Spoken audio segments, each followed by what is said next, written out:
G'day legends and welcome back to another video. I hope you're all having a fantastic day. 24 hours ago we saw the weekly and 2-week candle close, and since then we have seen a short-term rally for Bitcoin pushing up near 88,000. In today's video, we are going to be discussing the significance of this short-term bounce and the potential for an extended reversal upwards. We'll be taking a look at what needs to happen for this bounce to actually develop into a further reversal, what our reversal targets are, and we'll also be taking a look at how that could fit into the broader current bear market, referring back to the 4-year cycle. We'll also be taking a look at the exact trigger points we need to see Bitcoin break below to trigger the next macro leg down. Before we get into the content, make sure to smash that like button, hit that comment button, and subscribe to the channel. We post daily videos for Bitcoin focusing on the facts, the data, the technical and the structural information. No hype, no BS, no emotion, just pure raw TA. And if that is the kind of content you guys were interested in, go ahead and join us on Telegram. It is the first link down below. You'll get access to charts, updates, videos, educational posts, news events, and everything you need to stay in the loop for cryptocurrency with Bitcoin and the relevant economic news. Let's go ahead, guys, and jump into it. So as we can see, yesterday we had the 2-week candle and weekly candle close, and thankfully this close was actually a relatively good close. And the reason it was good is because we were able to defend some very significant levels, that being number one, the 50 EMA on the 2-week. You can see we bounced just above that, and on the weekly chart we were able to defend the leading span B, which is the red line of the Ichimoku cloud, and the lower band of the Gaussian channel. Historically, the loss of these 3 levels have initiated the second major downward leg in the 4-year cycle bear market. Now, this particular downward leg eventually ends in mass consolidation, which eventually results in the bottom. So it is essentially the capitulation leg. It is what is considered to be the more aggressive part of the bear market, the larger downtrend of the bear market. However, and as we discussed in yesterday's video, these particular levels historically have acted as temporary support. So you can see back in 2022 over here, that 50 EMA acted as a temporary support, which may facilitate some short-term bounces or some sideways consolidation prior to the breakdown in a few weeks' time. This is the topic of today's video. We are going to be taking a look at the short-term price action, discussing exactly what needs to happen for a reversal to develop and what we are watching for that to trigger / what happens if we don't. So let's get stuck into the market data. 24-hour volume and liquidations. Volume is up 40% as we enter the new week. We're sitting at around 317 billion over here in 24-hour liquidations. In 24-hour volume. Liquidations up around 378 million. This is up about 65%. Of course, as we're seeing the market push upward here on the short term, we are seeing some short liquidations being, short positions being liquidated. We're at 250, nearly 260 million in short liquidations and 120 million in long. So the majority is still coming from the short side as the market does push up slightly. Moving over to the DXY, the DXY is currently sitting in that 100 level underneath the 50 EMA. As we know, this is a major rejection point. If we reject from here, we could see some relief for the risk asset market. That will be short-term relief, seeing weekly moves up for Bitcoin, weekly moves up for the S&P 500. If we break through this level, however, we're breaking that 50 EMA, we'd expect rallies to continue potentially as high as around 104. So that would add some definite downward pressure to the risk asset market. How this reacts is going to be heavily dependent on the upcoming news. Of course, today we have got the PPI data that is coming out in about 12 hours from now. Moving forward from here, we do have, of course, the interest rate data, which I do believe is coming out in about 15 or so days, 15 days, and we consider probably has actually shifted through the last few days. We're actually sitting at 81% chance now of an interest rate cut and 19% chance of an interest rate pause. So we are starting to see the probability shift in that favor. We do have on the 6th personal income and spending, which is going to be leading for inflation. And then, of course, just after the interest rate decision, we have got PPI data again. So some major news events coming up leading into the 11th of December, which is going to be the big one, the interest rate decision. So as the probabilities start to move more into an interest rate pause, the potential the market reacts prematurely to that and sees a short-term bounce begins to increase. So that is something we need to discuss in the video today. Let's move over to the S&P 500. The S&P 500 is still in a macro downtrend. Remember, it doesn't really matter what happens over here on the short term. While we remain underneath this downtrend, while we have these lower highs being printed, we are still in a downtrend sloping towards the 6,250 level. Even if we see bounces, it is expected that we eventually come back down. So some short-term bounces across the board for Bitcoin and the S&P are likely. However, we have to understand the overall trend is still downward sloping, so that needs to be respected. If we break through this level, we are then watching for a structural shift. We need to break a prior lower high to actually turn bullish again.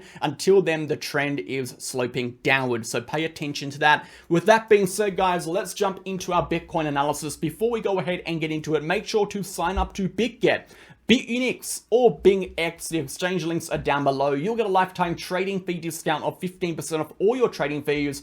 You'll support me making the content on a daily basis for you guys, and you'll trade in exchanges I use and I trust. In addition, you'll get access to all of our monthly promotions we do. We have one at the moment on BitUnix. Is a monthly, every single month we give away a bunch of dollars. You can see $60,000 this month. We had $100,000 last month. All you need to do is sign up to BitUnix to get access to this, and you'll be automatically entered into every monthly campaign. Check it out, guys. We'll play an ad and we'll jump back in.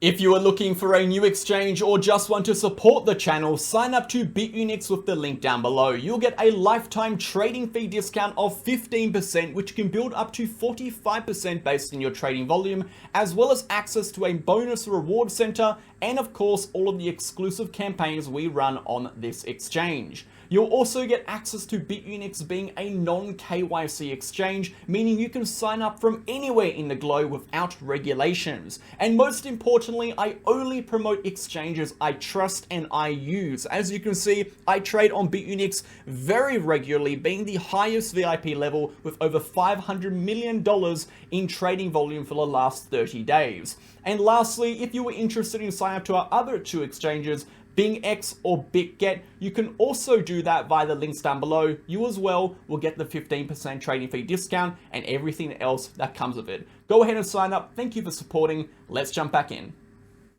Okay guys, let's go ahead and jump into it. And I want to start by taking a look at bearish trigger points. So the exact points Bitcoin will need to break below to trigger the next leg of the bear market. And the reason I want to talk about this first is because I want to set up the overall narrative for today's video as an invalidation perspective. An invalidation perspective essentially is paying attention to the current trend and trusting the trend will resume until we see invalidation points, which we'll discuss in today's video. With that, we have also got trigger points, which are levels on the chart where when, if broken, represent a major probability shift for directional reversals or continuation. So the major trigger points we are watching for the next leg out down in the bear market are going to be the loss of the Gaussian channel upper band and leading span B on the weekly, and of course the 2-week 50 EMA breakdown.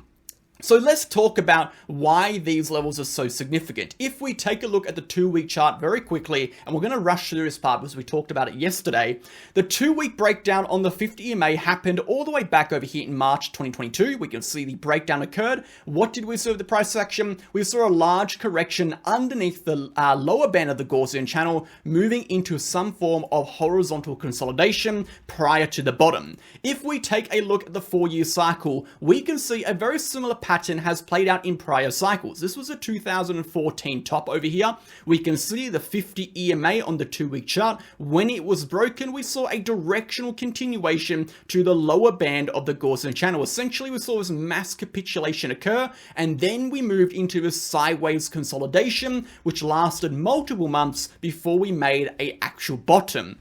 If we take a look at the 2018 top, we saw the breakdown of the 50 EMA happen on the 2-week. From that point, we saw mass capitulation, a large correction over numerous weeks, followed by strong sideways consolidation at eventually making the bottom. If we take a look at the 2021 cycle and 2022 bear market, we saw the loss of the 50 EMA, mass capitulation towards the lower band of the Gaussian channel, and then we saw this slight downward sloping consolidation before we then entered a new uptrend. So what we have seen historically is that the breakdown of the 50 EMA on the 2-week chart has actually been the trigger point, or the starting point of the next phase of the bear market. The first phase of the bear market is rallying into new highs with exhaustion. We saw that happen at 126K. Okay, we had bearish divergences, we had break of structure levels, we had deviation setups across the board, and we saw that reversal happen. That reversal takes us to the 50 EMA on the 2-week, which completes mean reversion. From the 50 EMA, we have the chance to see some sort of consolidation and bounce develop. We saw that happen back here in 2018. We saw sideways consolidation develop from the 50 EMA. We saw that happen again in 2022 with horizontal consolidation again develop from the 50 EMA. So the chance of us seeing some sort of bounce or horizontal consolidation from this point significantly increases, as we have seen at the prior 2 instances, and hence why we are acting in a way of invalidation and watching these trigger points when, if these levels break down, and when they break down, which is highly likely they will, we will then expect that next major leg down in the bear market, which will likely take us close to the bottom, if not the bottom, before we enter some sort of horizontal consolidation moving into the end of 2026 prior to the beginning of the next cycle. So that is something we are paying attention to. Now, when we're looking at the weekly chart, there are also some key levels on the weekly chart that show us some similarities. First and foremost, let's take a look at the 2014 cycle.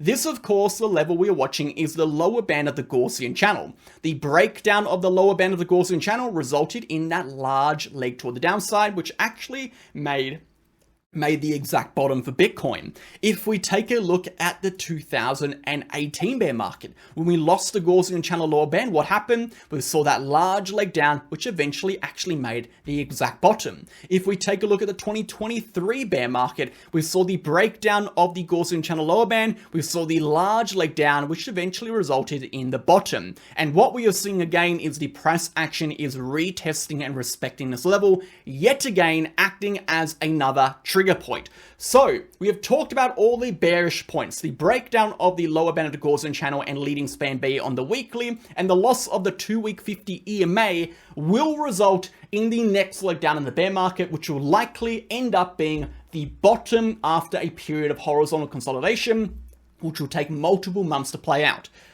Now let's contextualize all of this. We have number 1, the next leg of the bear market starting upon breakdown. Number 2, horizontal consolidations and sideways and upward consolidations developed prior from these trigger points. And number 3, the expected date range trend, which is that of the bear market lasting around 365 days from the 6th of October, which takes us to the 5th of October, 2026. So in perspective of that, if we take a look at the expected bottom date of this bear market, which is based on the 1064-day bar theory, we have the total bear market length, which we know to be around about 1,440 days. We can see here all cycles around 1,440 days.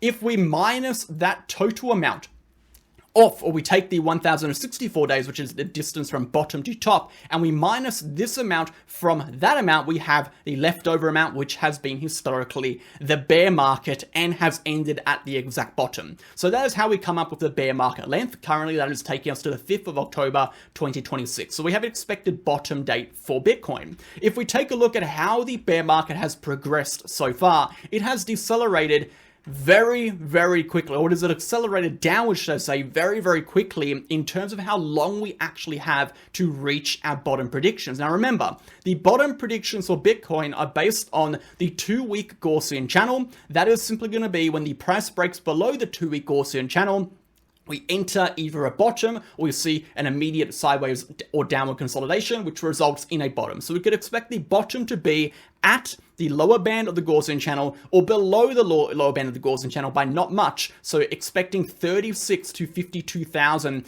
as a potential target for Bitcoin. So we have a date expectation and we have a price range expectation. So we can look at how the price is actually trending into these respective levels. So let's just draw a line to those levels over here. We can see this is the direction of the trend to that level. Of course, it's the lower level, the mid level, and the upper level. You can see already if we take a percentage difference from where we topped 126,000 to where we are, we've seen a 30% pullback of what is expected to be around a 70% downward move at the most. Okay, we could see a 65% or a 60% correction. So we have seen about, 40% to 50% of this bear market correction already. That means the risk of some consolidations developing, which we'll discuss in just a second, whether it be sideways consolidations developing or slight upward consolidations developing, begins to dramatically increase, especially because we have seen that historically. So let's just recap everything so far because it's a very confusing video. The bear market is very much confirmed. It's been confirmed for a while. We are very much in the midst of the 4-year cycle bear market, okay?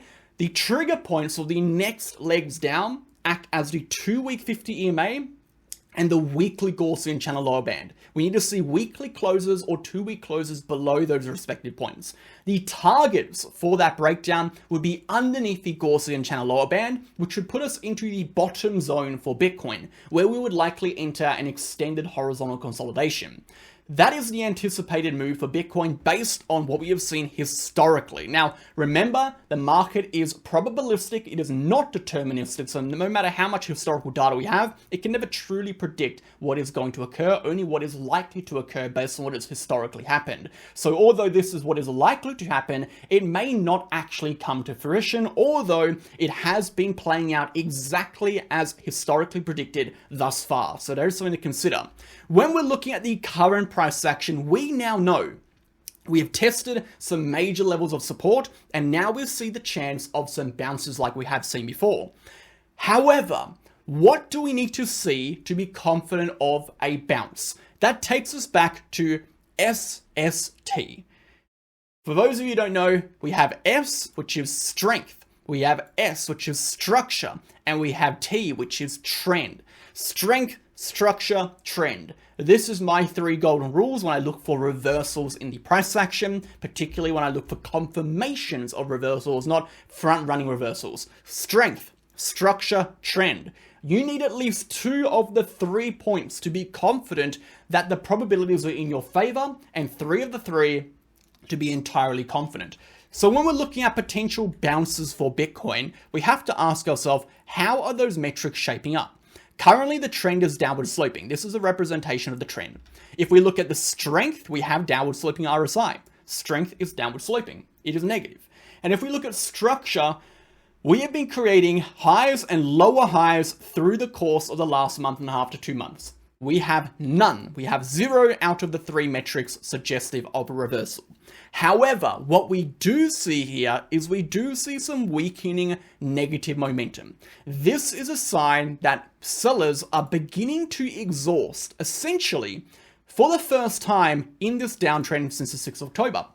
And it is by no coincidence it is happening at these major historical levels we have seen bounces from before.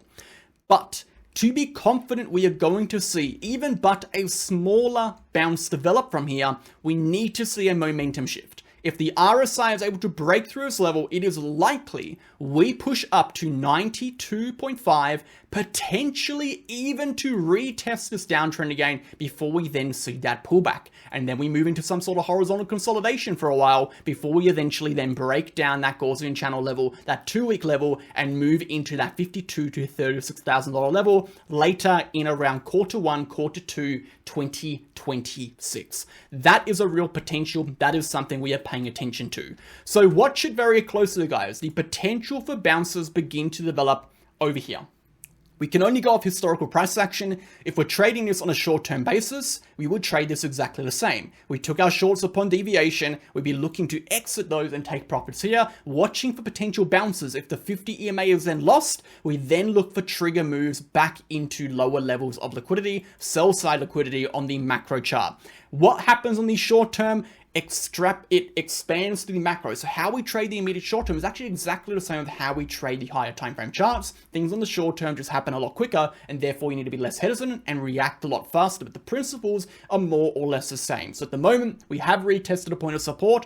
The potential for bounces are increasing. They haven't triggered yet because we need to see strength, structure, trend. Okay, we haven't seen that. We are seeing short-term bounces after mass liquidations. We could still see a smaller bounce and then consolidation rejection into 74, 76. But for us to be confident we're going to see proper reversals, we need to see 2 of the 3 metrics turn bullish. And until then, the ever looming risk of the loss of that 50 EMA, the loss of the weekly Gaussian channel are still very much present. And if these levels are broken down, we will likely see the next phase of the bear market start, which is a capitulation event, which will take us into that mass sideways consolidation like we have seen historically, which ultimately ends up in a bottom. Now, again, based on the 4-year cycle, provided we see the 4-year cycle bear market segment play out perfectly, that bottom date is expected to be the 5th of October 2026.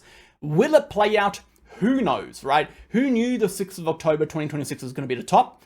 Although we did talk about it 2 years in advance because it was a relevant data point, but no one really knew that the market would respect that data point nevertheless. And the same goes to the 5th of October 2026. We may actually come to that level and still go down a little bit more. We may bottom slightly beforehand.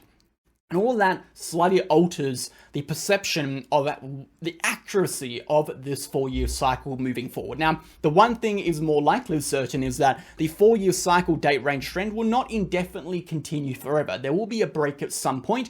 The question is, when is that break going to happen? That's really when everyone is kind of battling over. When will that break happen? When will this pattern end? But until the pattern ends, we have to apply some relevant significance to it, whether we're looking at the date range trends or whether or not we delete the date range trends entirely and just look at the indicators on the macro, which still suggest major breakdowns will develop upon the loss of these particular levels. And while we are at these levels, we have the chance to see some sort of bounce and sideways consolidation develop. It won't take us very high. It's not going to take us back to like 120K, but at best, it might take us back to 100 and then we see corrections back down.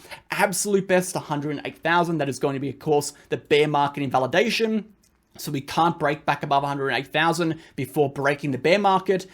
So I don't think we're going to go very high, but there is a chance we do see some short sort of sideways consolidation or bounces from around about this level based on what we've seen historically. So thank you for tuning in, guys. Have a fantastic rest of your day. I'll catch you all in the next video. I'll see you on Thursday. Bye.